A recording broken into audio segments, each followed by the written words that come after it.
Have you launched a product on Amazon only to watch it crash and burn because it was expensive and you didn't have enough cash to compete with the top sellers?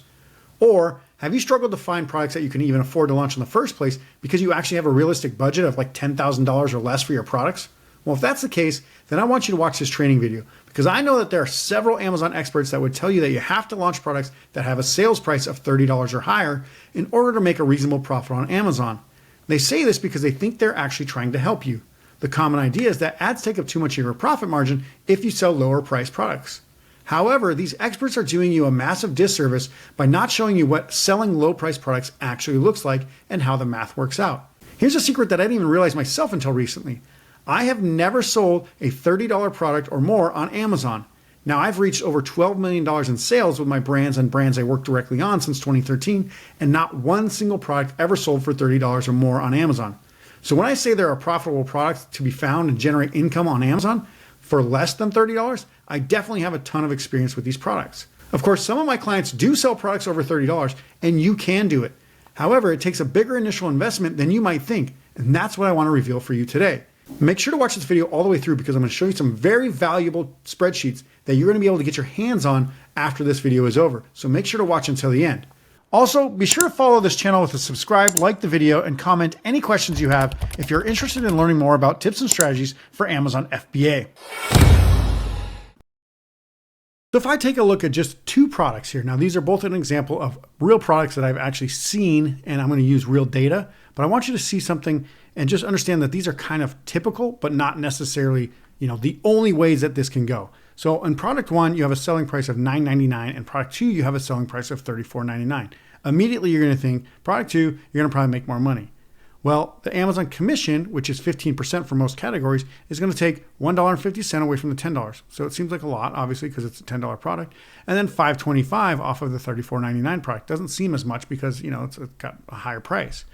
However, you got a higher price FBA pick and pack fee. If you didn't know, there is a low price product FBA selling fee. So if you're under $10, you can actually get in, and especially if you're in a light and small, small category, you can get as low as $2.29. And in this particular case, this product is the lowest and smallest. So it's $2.29. Product two is around $6. So it actually can be more than that, it can be less than that, but generally it's going to be around that $6 price. And if we're talking about cost of goods, there's that product there, number one, which is $1, and then product two, which is $5. So you can start to see, just because something is, 4 or 5 times more expensive to sell, you can start to see it's about 4 or 5 times more expensive to actually purchase as well. The freight cost, 20 cents to $1. Sales per month. Now this is where it gets interesting because generally speaking, a $10 product will sell pretty well. Obviously, it's not guaranteed that you're going to sell 20 units a day, which is what this is at. But then if you look over here, again, this is based on pretty real data. If you look at product number two here, it's only selling about 5 units a day, which is not bad. It's kind of expected, 5 units a day. That's okay. But you're looking at, 4 times sales volume for product one versus product two.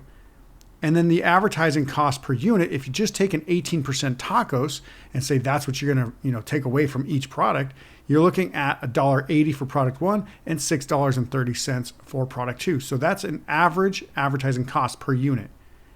The total profit per unit after ads is $3.20 for product one, which is about 32%, and about $11.39, which is probably roughly about the same for about product number two, roughly about 32% or so, 30%. Now, the thing that's going to make that decision for you is whether or not you make more actual profit at the end of the month, not per unit, but overall put back into your bank account, so that you can use it to either, raise money for the business or to actually even help pay yourself, right? So you can make income. And if you look there, you're going to get $1,920 from product one per month based on these numbers, and you're only going to get $1,708 from product two. So if I'm looking at these two products side by side and saying, okay, they both do okay, but if I'm only going to have to spend, X amount of dollars, $2 basically to get this product in versus $10 to get this product into stock, which one would I rather do? I'd probably rather sell product number one versus product number two. So that's what I would do. I'd rather sell product number one than product number two. And this is basic math. You can add those up, you can subtract them, you can do whatever you want. You can look at the screen, you can take a screenshot, you can do the math yourself. But this is telling you right there that you can actually make $1,920 from product one versus product two. Now, obviously, if you got 600 sales from product two, that would be great. You'd make a lot more money. But again, product that are under $10 typically sell much higher than products over $30. And that's where the profitability for your income and your business really kick in. If you can start to make actual everyday profit, every month profit, instead of kind of having these peaks and lulls from seasonality or from holiday selling. Michael Dell of the Dell Computer Company once said, "We were always focused on our profit and loss statement, but cash flow was not a regularly discussed topic. It was as if we were driving along watching only the speedometer when in fact we were running out of gas." The main thing you have to consider when launching a product is how much money you have available, aka your cash flow or budget. So why are low price products better for you to sell than a high price product? Well, I'm going to first tell you about a few benefits of low price products. Then I'll show you how they actually produce income. So here are some benefits of low cost products. First, you actually get high conversion rates because people don't think too much about a $10 or $20 purchase. They're more willing to just go ahead and take that risk. Obviously, they'll look at the reviews, they'll look at the sales price, they'll look at the quality, the listing, everything like that.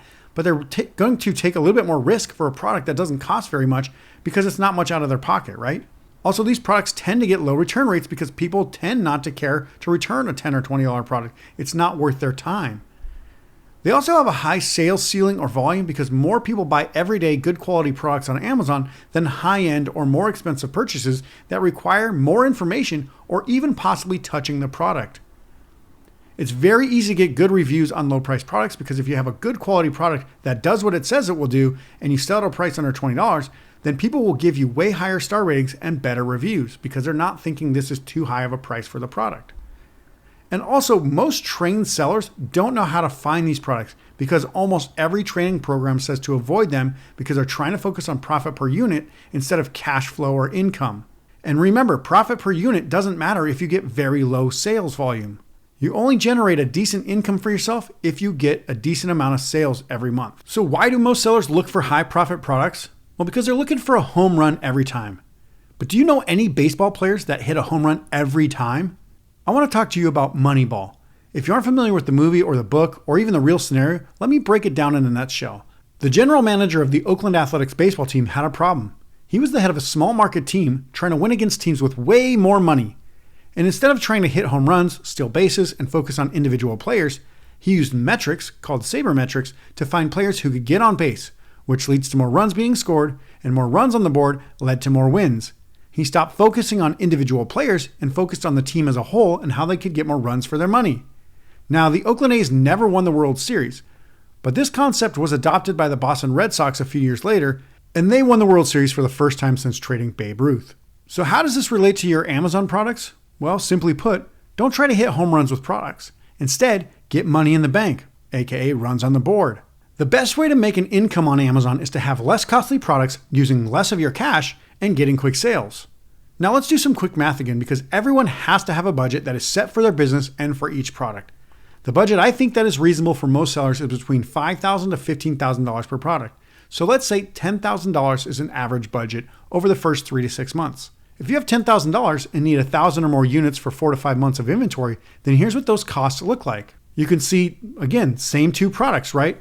The cost of goods for product one would look like, $1 for the cost of goods, 20 cents for freight. So if you need 1,000 units, that's $1,200. If you need the same amount of inventory, now I'm not saying you would, but you might want to have to get, maybe it's an MOQ or something like that. So you might need 1,000 units and you take $5 for the cost of goods and $1 for the freight cost. You might need $6,000 because that's 6,000, $6 times 1,000 is $6,000. So I have to ask you, would you rather spend $6,000 on just inventory and freight on a product that gets the same profit as a $1,200 product? Do you think you stand a chance in the niche if 60% of your budget is tied up on the first order? So which one are you going to choose? I know I would much rather spend $1,200 to make $1,900 than $6,000 to make the same or even slightly more. Inventory, freight, and marketing will all eat into your budget. Inventory is dependent on how much each unit costs you to make. Freight will be determined by the size and weight of the units, and marketing will be determined by how competitive your niche is. This is something almost no one ever talks about. Well, I'm talking about it with you right now. Remember this quote: the competitiveness of your niche will determine how long and how much money it takes for you to be profitable. Wait, what? All right, think of it this way. Some products on Amazon have 10 or more sellers selling 1,000 units a month. Other products only have 1 or 2 sellers selling 1,000 or more units a month. Do you think it'll be easier or more difficult to compete against 10 sellers with over 1,000 units a month, or just 2? So 10 doing 1,000 units a month, or 2 competitors doing 1,000 units a month? Which one will be easier, do you think?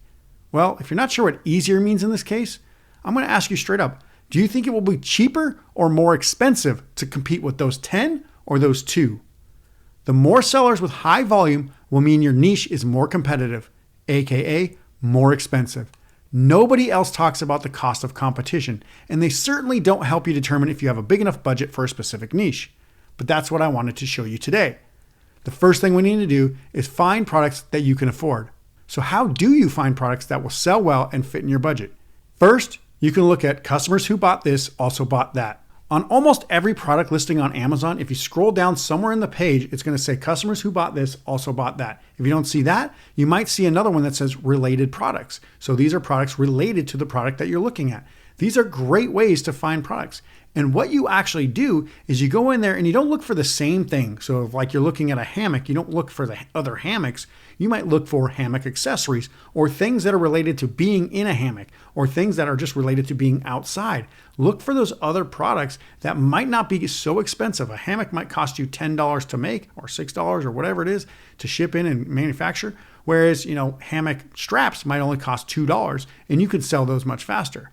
Also, look at subcategory top 100 lists. On every product listing, there is a BSR or bestseller ranking, and usually it'll have a subcategory that says, for hammocks, it might say, sports and outdoors, and then below that, it'll say hammocks and hammock accessories or something like that. Whatever the subcategory is, click on that and look around at the top 100s for all the subcategories in that niche. Also, think about this, the thing that goes with the thing.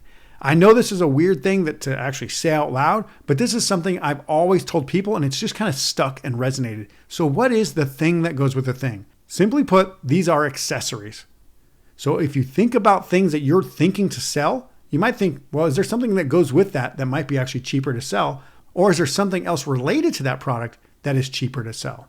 Other things you can do is you can go to competitor retail stores and you can go to competitor sites. So if you're selling outdoor products, maybe go to REI and go look around at their websites and see if there's anything on the site that is small, lightweight, and not brand specific like a shoe or jacket. Maybe there's some accessories on there that you could sell as well.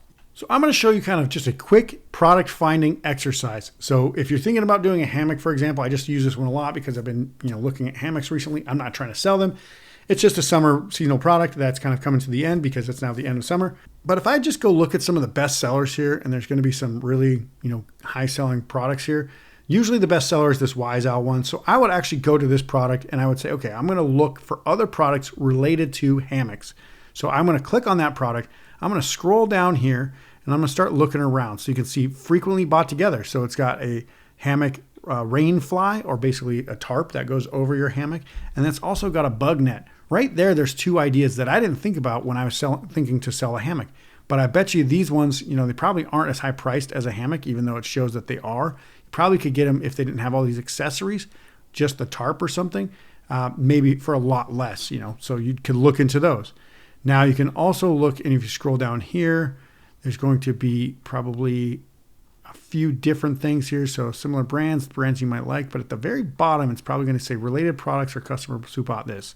So you can see right here, very bottom, customers who bought this item also bought that. So you can see the bug net, you can see the tarp. And then if you can look over here, you see a camping pillow. So maybe that's a little cheaper. You can also see a camping blanket. Now that one's sponsored, but this is just a way to get more ideas. Now I'm not saying you'd sell any of those either, but I'm saying just come over here and start looking around at other ideas. So you can see hammock straps. You can also see microfiber camping towels. You can see a power bank, a solar charged power bank. So that's pretty cool. I'm not saying you should sell any of these. I'm saying you should look at them and then also research them as well, which we'll talk about here in a second. There's also another compact sleeping bag. And then there's solar camping string lights. Again, this one's a sponsored one, but that's a pretty cool thing. You can see it's currently selling for $21 roughly, but it does say a limited time deal, list normally at $35.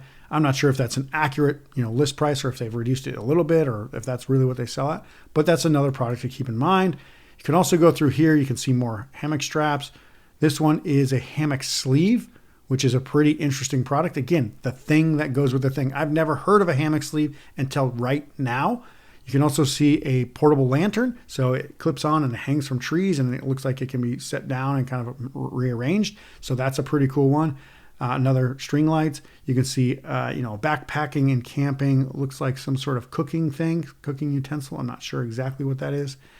But again, if you're just looking for things that are under, $15, $20, whatever, you can see other things here. So here's some clip-on LED camping lanterns as well. So that's $12.74. Life Straw, that's a brand that kind of done that. There are, generic versions of that as well. So you could do a personal water filter like that. You've got, LED flashlights.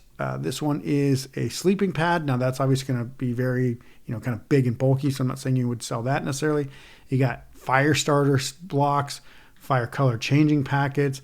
And now some of this stuff might be flammable, but again, you're just looking for ideas. You're not looking to necessarily to sell all these products, but you should be researching these to see what the process, the competition, the profits and margins and all that stuff look like. So if you're not doing stuff like this and you're only going to like software to find products, you're definitely not going to get the right products, and you're not going to find things that actually fit your budget. And you can see I've only gone through 6 of 14 pages. Now I could go to other other hammocks and listings and just see if there's, products related to this and other things, because then you'll find a lot more things, I believe. And you can also click on other things in this area. Maybe, the sleeping bag, go there and then see what else comes up for that. You go to the shovel, click on that and see what else comes up for that. And you have a never ending, basically, way to dig for gold on Amazon.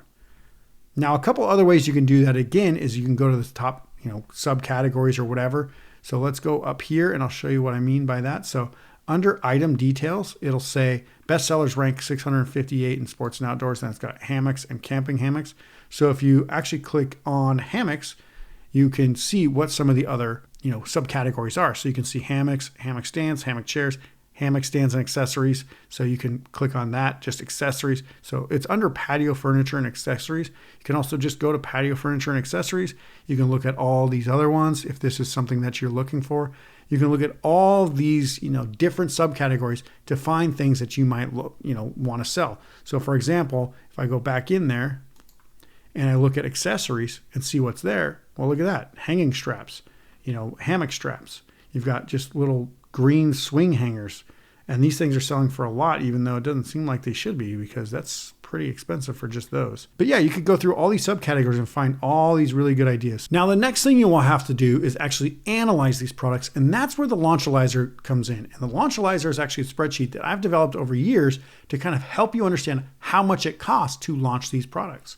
So here I am over at the Launchalyzer. Now there is another tab on this that's called the Profitability, which you can actually download this spreadsheet right below in the bonus material. So if you want to do that, you can get both of these tools. The Profitability will help you actually understand the viability of your current products if you're selling on Amazon right now. And the Launchalyzer will actually help you understand the feasibility of future products and whether or not you can actually afford them yourself. So how does this work? So the first thing we need to do is we will actually go over to Amazon.com to see, what product we're going to look up. So let's just say we're going to look up hammock straps, because these are a little bit less expensive than, the hammock themselves. So the first thing we would do is actually look at the top sellers and see what's actually selling really well. And you can see here, like, Amazon is showing 1,000 in the last month, 200 bought in the past month, 700 bought in the past month, 900 bought in the past month. Now, I'd recommend using a tool like AMZscout or, a Jungle Scout or something like that. Whatever it is, I'm using AMZscout currently right here in this example, but you can use something that helps you analyze the monthly sales volume. I specifically use AMZscout or Jungle Scout because they have really accurate data. Now I'm saying that the difference here is that they use data that's not always going to align with what Amazon has in there, because this is a summer seasonal product. So right now, Amazon's saying it's going to only have about 1,000 bought in the past month.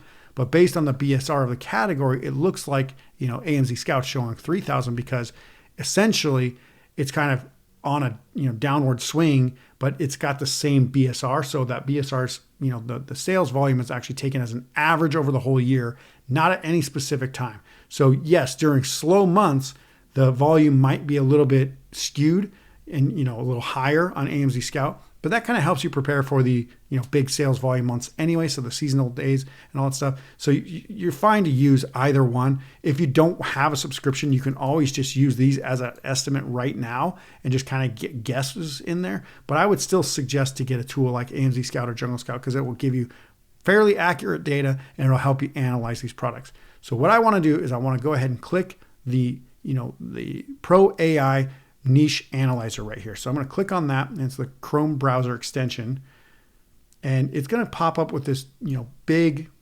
graph, right? This big matrix, and it's going to start to look overwhelming. But really, all you need to look at from this is the estimated sales column, and you also need to look at what ones are sponsored or not. So I know that the Mallow Me is actually the first one that's not sponsored, because if I scroll up to the top of the page here, you'll say sponsored, sponsored, sponsored, sponsored, sponsored. Now, the reason why I'm getting rid of these is because they don't organically show up on page one. I need to analyze the top organic 15 competitors, because that's the real estate that I want to get into on Amazon, so that way I can actually, be profitable. Basically, if you're not in the top 15, you struggle to maintain profitability for most niches, because you'll be spending so much money on ads and not just getting organic sales regularly. So what I want to do is I want to start to look at the top 15. So what I'm going to do is I'm going to download the CSV file. And then I'm also going to make sure I remove any other sponsored ones that aren't organically showing up there. So now I've downloaded the search terms for the hammock straps, and I'm going to pull that up. So you can see here that I've got there's a Microsoft Excel file, and it's going to download. So hopefully you have Microsoft Excel. Now this column R is going to have the estimated sales. Again, like I said, I want to make sure that I don't have any sponsored products in here. So I'm going to go back over here, and I'm just going to make sure that, it says like the Wise Owl, ENO, and Tree Swing thing are sponsored. So I want to go make sure that those ones actually are sponsored. So if I scroll down here, I'm going to see Wise Owl, ENO, I see the Tree Swing one, and then a SZH Lux. So I'm going to actually remove those as well from my spreadsheet, because they're not actually supposed to be there. So it's going to be these ones right here. And then I got to remove their sales. So then what I want to do is I want to take the estimated sales of the top 15. So I'm going to scroll down until I see a count of 15 now. Some of these, again, may or may not organically be there. Sometimes there might be a sponsored thing in here or whatever. But for this purpose, I just want to show you that it's going to be 15. And it's going to say 15 here at the bottom of the actual spreadsheet. And then it's going to give you a sum. That sum is 6883. And then the average, so if you divide that by 15, it's 459. Now what that is it's the average sales for a month. So if you divide that by 30, you'll get what you want is the average sales per day. So we're going to put average sales per day of the top 15 right here. So if you take 458 divided by 30, that's about 15 units per day. So we'll put the average top seller. So the average of the top 15 daily units sold is 15 units. So the top seller is actually 3,000, which is about 100 units a day. So we're going to go 100 units here. Now, again, we know that this is in the downward part of the season. So maybe, because I'm filming this in the end of September, so maybe that is probably more accurately, like Amazon is saying, around 30 units or 40 units a day. So I could adjust that if I want. But basically, I'm going to go back over here. I'm going to look at the price point of that top seller. So the top seller is selling at $17.99. I'm going to go check the estimated cost of goods. So I'm going to go to Alibaba for this. So I'm on Alibaba.com. I've typed in hammock straps into the search bar, and I'm just going to kind of look. So you can see this one here looks like one, maybe, I don't know if that's one per one. So 50 cents to 90 cents. You got $5.30.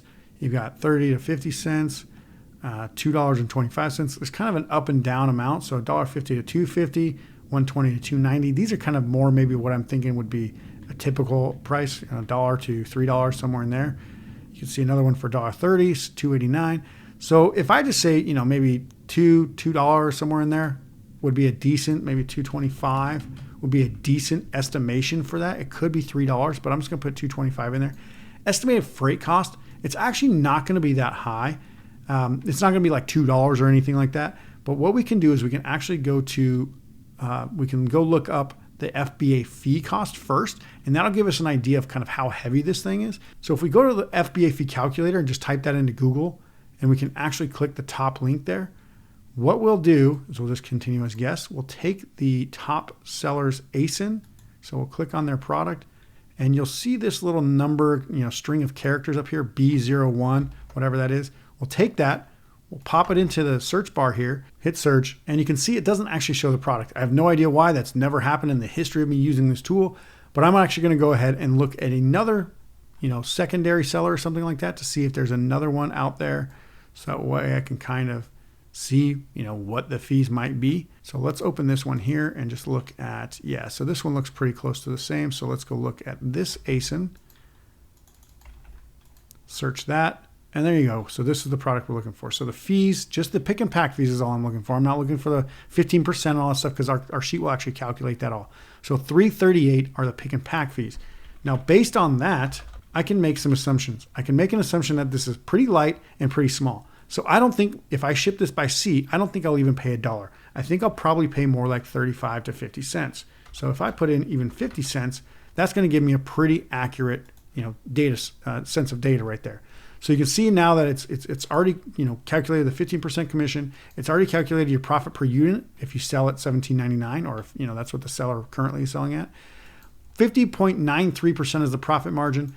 The estimated daily revenues is going to be at $7,645 if you get to 15 units a day. And then you're going to see the profit per month before ads is right around $4,000. And if you get a TACOS of about 20%, which is a little high, but that's kind of just estimating on the high side, your profit per month is actually going to be $2,364. And then it's going to show you the estimated cost to launch. So the first thing you probably should have put in here is what your budget is for the first 3 to 6 months of your business. If it's $10,000, put in $10,000. But let's go over here and look. So the product, this one particularly, is saying that it's going to cost you about $11,602. Now, I'm not saying that that's an exact number. I'm just saying that's the forecast for this. So can you afford this product? It's currently saying no. But obviously, if you can stretch it another $1,600, you would actually have a pretty good product here. So if you had the ability to get another $1,600 and spend $11,602 for this product, you might have just found a really, really good product. Again, I'm only talking about hammock straps here, and I'm not saying that this product doesn't flux, in between the seasons and stuff like that. It's very seasonal. So you probably need to find a product that's also going to sell in the winter, not just in the summer, for example. But what I'm saying is, this product looks pretty good on paper right now. You can obviously do some research and look at it seasonally. So you can look at what the sales volume looks like in July versus the end of September. And that would also give you a pretty clear indication as whether or not this would be a good product. Now, another thing I'd tell you is just because I'm doing this product as an example, probably don't go out and sell this product because there will be a whole bunch of other people that will sell this product as well, thinking this is the gold standard on Amazon. They need to go out and sell this product. So don't make that mistake. Go out and find your own product because that's going to be something that is gold that nobody else knows about. Just because I'm doing this as an example does not mean you should go out and do it. And again, these data points could be kind of inaccurate because I'm not showing the seasonality of July and I'm not showing the opposite side of the non-seasonality of like maybe February where it's really cold or January where it's really cold. So keep those things in mind. So now you should be able to see how you can actually find and analyze products that you can fit in your budget instead of just going out and launching whatever and think maybe, fingers crossed, hope for the best. Finally, you have to make the decision on which product to choose out of the best looking opportunities. So once you have 5 to 10 products that look like they can work, how do you pick the best one? Well, usually I choose the one that costs me the least but can give me the best return on a monthly basis. So if it costs me $1,500 but can give me $2,000 back, that's a pretty good product to choose for me. If I have to spend $6,000 and it gives me $2,000 back every month, I usually don't tend to pick those types of products. So again, looking at these 2 products, which one would you choose? The one that costs you like $1,200 to start or the one that costs you $6,000 to start? Well, I know which one I'm picking. I'm taking option 1 in this scenario because it costs me much less and makes me more or close to the same. Now, I also want to address one more thing that a lot of sellers tell me, which is I want to sell cool products, not everyday boring products. I want to sell hammocks, not hammock straps. My response? You can either get busy losing money on cool products or you can hit your income goals by selling everyday products. So do you see how you can find low-cost, income-generating products on Amazon now? Obviously, I can't go over every granular detail in one video, so if you have any other questions, make sure to post them in the comments below. And don't forget to get your hands on the Launchalizer and Profitalizer spreadsheets that I previewed in this video as well, so you can actually start implementing these into your business right away. Also, make sure to check out the rest of the videos on this channel to learn more about the ins and outs on Amazon FBA. Until next time, watch your metrics, take smart actions, and keep growing your business.